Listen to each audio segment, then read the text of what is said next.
Welcome to Lurix. This is Jahanzaib, and tonight, I want you to listen to the voice inside your head. Not me, that one. The voice that just said, "What voice?" That's the one. Now, ask yourself something. If you can hear that voice, then who is listening? This isn't just a thought experiment. Scientists have spent decades trying to understand this strange duality inside the human mind. Some call it the observer effect of consciousness. Others call it meta-awareness. But you call it thinking. You wake up every morning and instantly hear it. It plans your day, argues with your past, tells stories, warns, lies, forgives, loves. It sounds like you, doesn't it? But here's the unsettling truth. That inner narrator might not actually be you.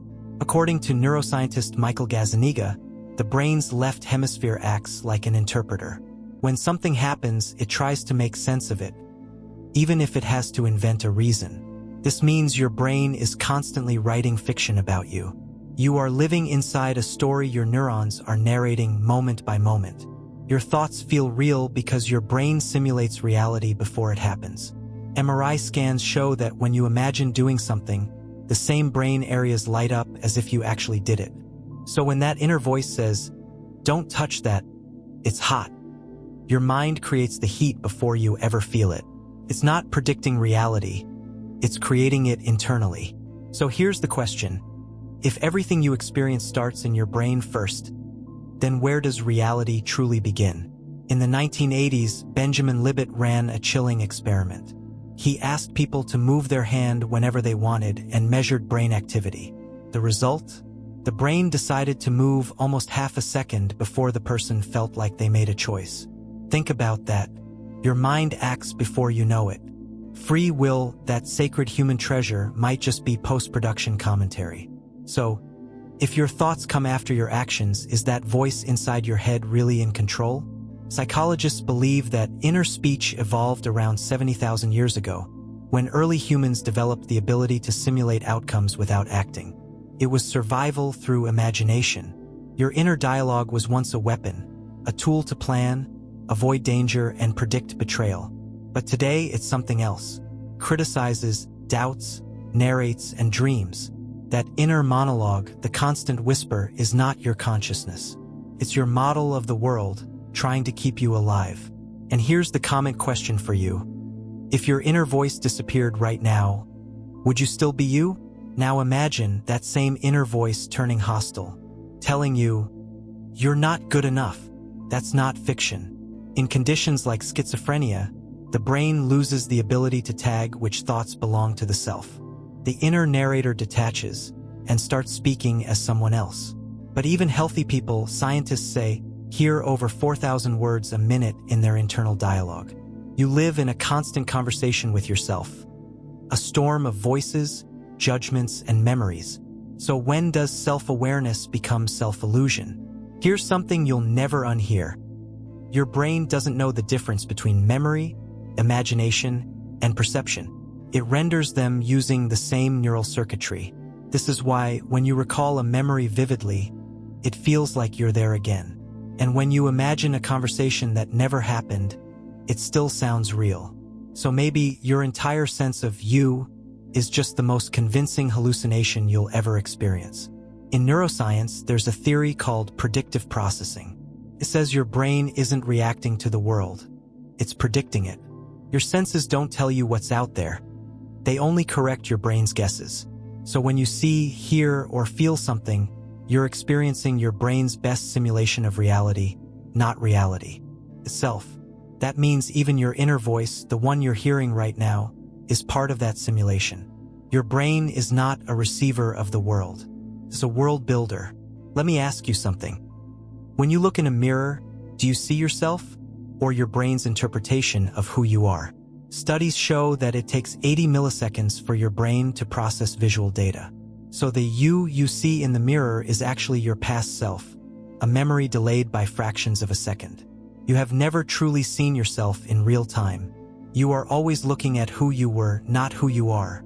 So what happens if you stop listening to the voice altogether? Through meditation, brain scans show that the default mode network, the system responsible for self-narration, goes silent. And in that silence, something eerie happens. The boundaries of the self begin to dissolve. People describe it as a feeling of oneness, not with religion, but with raw awareness itself. So maybe the real you isn't the voice. Maybe it's the silence beneath the voice. The more we study the mind, the more it behaves like a trickster, a cunning illusionist that lives in your skull. It speaks in your own voice, wears your own face, and convinces you that it is you.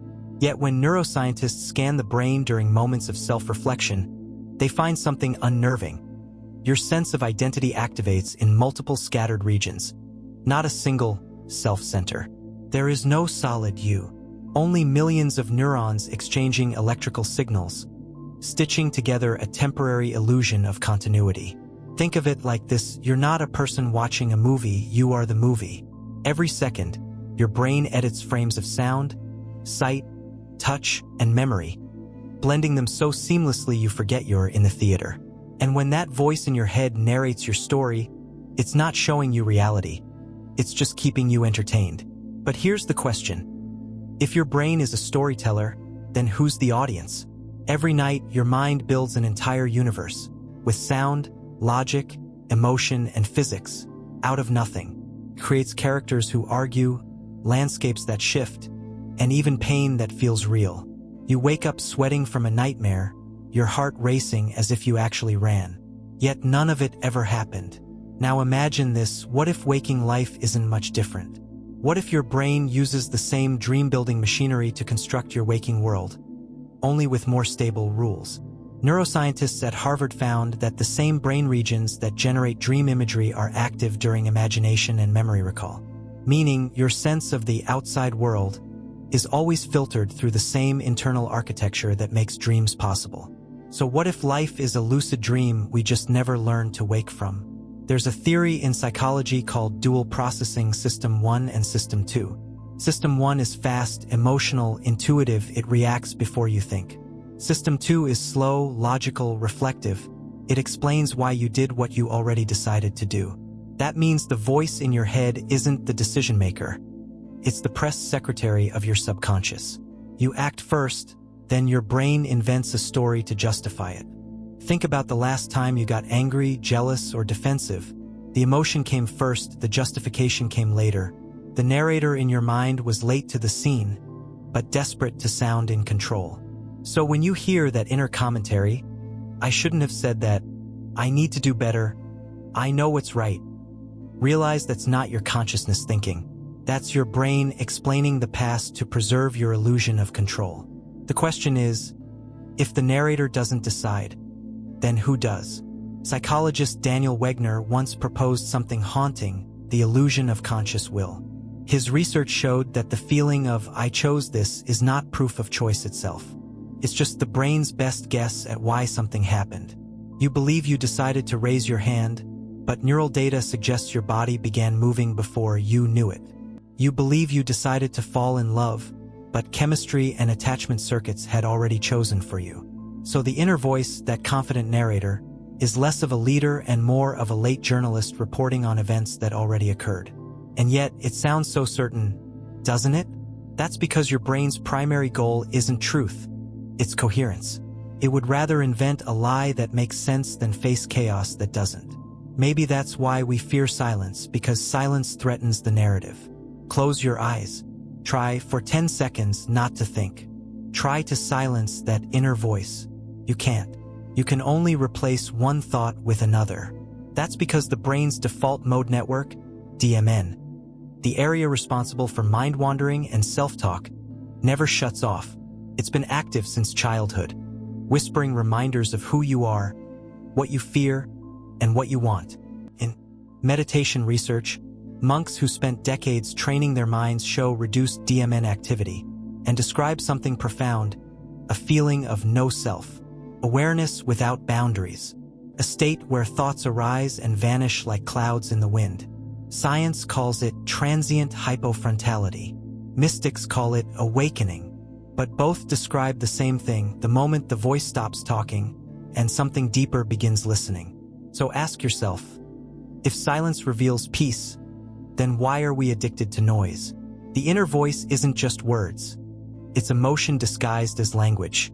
When you say, "I'm scared," your body has already triggered a cascade of signals. Adrenaline, cortisol, heart rate changes before your voice narrates fear. The voice merely labels the storm. Neuroscientist Antonio Damasio calls this the feeling of what happens. You don't think and then feel, you feel and then think about it. Emotion writes the story first, thought adds the subtitles. That's why your inner monologue can sometimes betray you.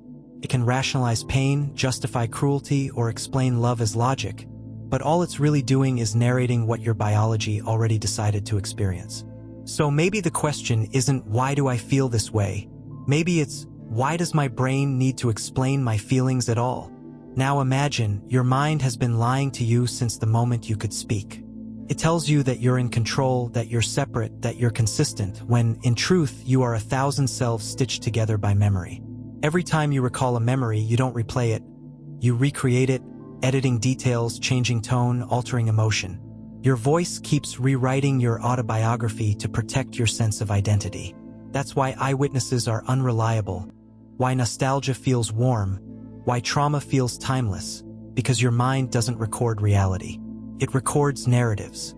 Every version of you, the child, the lover, the failure, the dreamer, still lives somewhere in that vast archive. And when the voice in your head speaks, it's not just one person talking. It's all of them. So maybe consciousness isn't a monologue. Maybe it's a chorus. And if that's true, then who's conducting the orchestra? Close your eyes for a moment. Think of your earliest memory. Maybe the smell of your childhood home, the sound of a parent's voice, or the first time you felt fear. Now, here's a scientific secret few people realize. That memory probably never happened the way you remember it. Neuroscientists have proven that every time you recall a memory, you alter it. It's like opening a saved file, editing it, and resaving it with new changes. Your brain doesn't keep a perfect archive, it keeps a storybook. And every time you read a page, you rewrite a sentence. So the question becomes, if your memories keep changing, then who is the you that remembers? Are you a single person living through time, or just a sequence of edited versions, each convinced it's the original? Let's go deeper. Cognitive scientists describe consciousness as a theater. You, the audience, sit in the dark, watching the spotlight of attention illuminate thoughts, sensations, and ideas as they appear on the stage. But what you don't see are the backstage workers, the billions of neurons firing, the networks shaping the performance, the stagehands swapping props between scenes faster than you can blink. The show looks seamless because the stage lights never turn off. But when they do, when consciousness fades in sleep, anesthesia, or death, the stage vanishes completely. And so does the audience. This means consciousness might not be something that exists all the time. It's an event that happens when your brain looks at itself. So ask yourself, who's running the show when you're not aware of being aware? There's an experiment psychologists use, they call it the rubber hand illusion. They place a fake hand on a table in front of you, hide your real one, and stroke both in sync. Within minutes, your brain adopts the fake hand as your own. You feel the touch. You flinch when the fake hand is threatened. Your sense of self can literally be tricked by synchronized touch and sight. Now imagine scaling that up.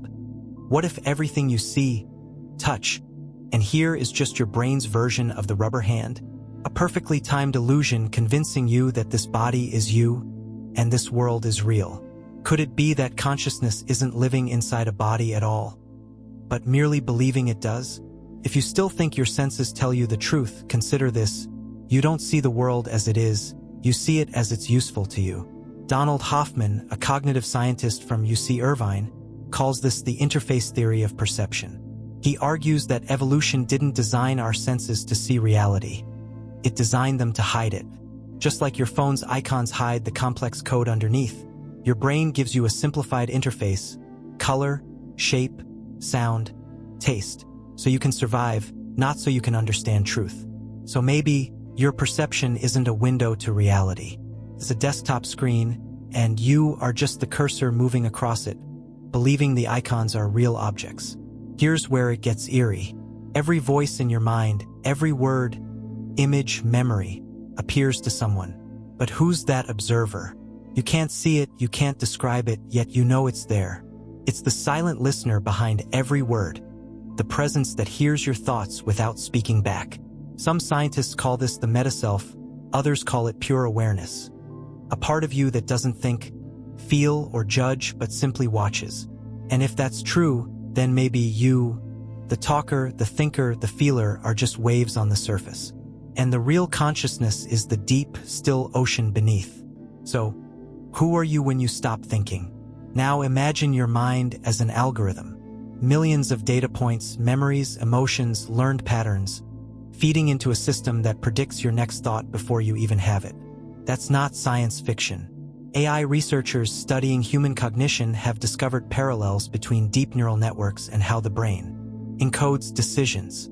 Your brain predicts what you'll see, feel, and say before it happens, just like predictive text finishing your sentence. So when the voice in your head speaks, it's not predicting truth. It's completing a pattern. Maybe that's why the voice feels familiar. It's not consciousness. It's autocorrect. Social psychology reveals another twist. You don't have one personality. You have many. The you at work isn't the you with friends. And the you when alone isn't the you when loved. Your brain activates different networks depending on context, each one shaping a different version of identity. So if each situation creates a new you, which one is the real one? Maybe the truth is brutal, there never was one. You are not a single self moving through life. You are a collection of masks, each believing it's the original, each whispering, I am me. The subconscious doesn't speak in words. It speaks in symbols, impulses, flashes of emotion. A secret language your inner voice translates too late. Dream researchers like Carl Jung believed this subconscious realm was a bridge between the individual and the infinite, a place where archetypes, fears, and desires intermingle in pure form. When you hear a thought that feels alien, when an image or phrase appears in your mind out of nowhere, it might not be random. It might be the subconscious speaking in its own way, reminding you that you are far larger than the story you tell yourself. So ask yourself, how much of what you call you was never really yours? There comes a moment in deep awareness, when the voice in your head finally stops. It's not forced, not fought. It just goes quiet. And in that silence, something extraordinary happens. You realize that your thoughts were never the problem, your identification with them was. The voice still arises, but it's no longer you.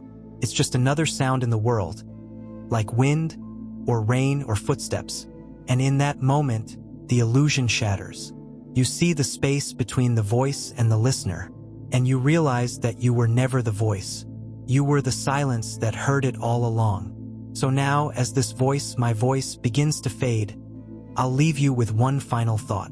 If every sound, memory, and word you hear is born inside your mind, if your reality is a story your neurons tell themselves, and if even you are just a character in that story, then who is the author? Who is reading these words right now? And what happens to you when the voice stops? There's a strange moment that happens to almost everyone.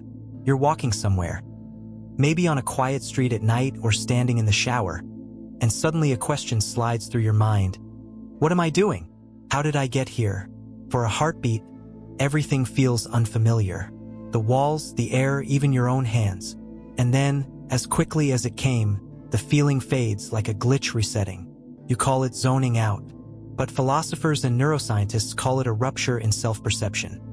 A small tear in the fabric that keeps your mind believing the story of you. What if those moments aren't accidents? What if they're little messages, reality checking itself? We think we're awake. We think we're in control. But think about this, you don't decide your next thought. You simply notice it appearing. You didn't choose the song that got stuck in your head this morning, or the memory that resurfaced when you smelled rain, or the anxiety that crawled into your chest before sleep. They all just happened. So if you don't control your thoughts, who does? Science tries to explain it through predictive processing. Your brain is constantly guessing the next moment before it happens. That guess becomes your perception. In other words, the world you see is your brain's best prediction. not the truth. The same process that helps you catch a falling glass or finish someone's sentence is also the one that fills in the blind spots in your vision and the gaps in your memories. Reality, for you, is an endless series of educated guesses. And yet, somehow, these guesses feel personal. We take ownership of them. We call them my life. But consider this. The you who is reading this sentence isn't the same you who started this video. Millions of neurons have fired, new memories have formed, old ones slightly shifted. You are already someone new, a different configuration of the same matter. So if you are constantly changing, what remains? What anchors your identity? Maybe that's why we cling so fiercely to names, jobs, beliefs, and routines, to trick ourselves into feeling continuous. We fear the moment when the mask slips and we realize how fluid we really are. Have you ever noticed how people say, "I've lost myself," after heartbreak or trauma? What if that's not a metaphor? What if a version of you actually dies every time your worldview breaks, and another one quietly takes its place? Neuroscience even shows that the brain rewires itself completely every few years. So perhaps, biologically, you've already died many times, and you're the ghost of every self you've ever been. But let's make this personal. Think about a time when you argued with someone you love, a parent, partner, or friend. In that moment, you were absolutely certain you were right. Your mind built a world where your logic made sense. But so did theirs. Two completely different realities, both convinced they're true, existing in the same room. Which one was real? Maybe both or neither. Maybe reality isn't something you find. It's something you negotiate. And what about dreams? Every night your mind creates entire worlds. Faces, landscapes, emotions that feel authentic until the second you wake. How do you know this one isn't the same? Maybe consciousness is just one layer of dreaming that hasn't yet ended. Have you ever had déjà vu so vivid that your stomach dropped? Or felt nostalgia for a place you've never been? Those are memory echoes, the brain misfiling experiences between dream and waking life. You feel it because, for a moment, the two worlds overlap. Ask yourself, if the mind can make a world in sleep indistinguishable from waking, how sure are you that you're not still dreaming? Every religion, every philosophy, every scientific theory has tried to define what's real, but none of them agree. Buddhists call it Maya, the illusion. Physicists call it the observer effect, where a particle behaves differently the instant you watch it. Psychologists call it perceptual bias. But maybe they're all describing the same thing, that the act of observation creates reality itself. Now think about love. When you fall for someone, dopamine floods your brain. The world seems sharper, colors brighter, time slower. You don't see the person as they are. You see a projection shaped by chemicals. Months later, when those chemicals fade, the person changes. But maybe they never did. Maybe your perception did. So, were you ever truly in love with them or just with your brain's version of them? And fear, what is fear but imagination twisted toward pain? Most of what we fear never happens. Yet the body reacts as if it's real. Your pulse races, palms sweat, muscles tighten, all to defend against a thought. How can something purely mental cause physical reactions so strong that it can kill? The brain doesn't distinguish between imagination and reality. To it, both are signals demanding response. That's why visualization works. Athletes improve performance simply by imagining success. The same neurons fire as if the body actually moved. The mind doesn't simulate life, it creates it. Every thought plants a seed in the body. Every emotion sculpts your chemistry. So if the mind can change the body, and the body is your interface with the world, then the mind is, quite literally, rewriting reality moment by moment. Now pause. Look around you, your room, your hands, the faint hum of whatever device you're watching this on. What if none of this exists in the way you think it does? What if everything you see is a hallucination your brain and others collectively agree upon? A shared illusion calibrated for survival? Here's something chilling. In 2021, researchers at Stanford found that people's brains can synchronize during conversation. Their neural patterns literally start to mirror each other, like linked computers sharing data. So when two people connect deeply, their minds are not separate anymore. they partially merge. Maybe that's why you can feel someone staring at you, or think of a friend right before they text. It's not magic, it's resonance. Maybe individuality itself is an illusion. Maybe we are all fragments of one vast consciousness, momentarily pretending to be separate. Have you ever noticed how the same ideas, inventions, even dreams appear in different people across the world at the same time? It's called morphic resonance, the theory that once something enters consciousness, it becomes accessible to everyone like a shared library of thought. If that's true, then your mind isn't inside your skull.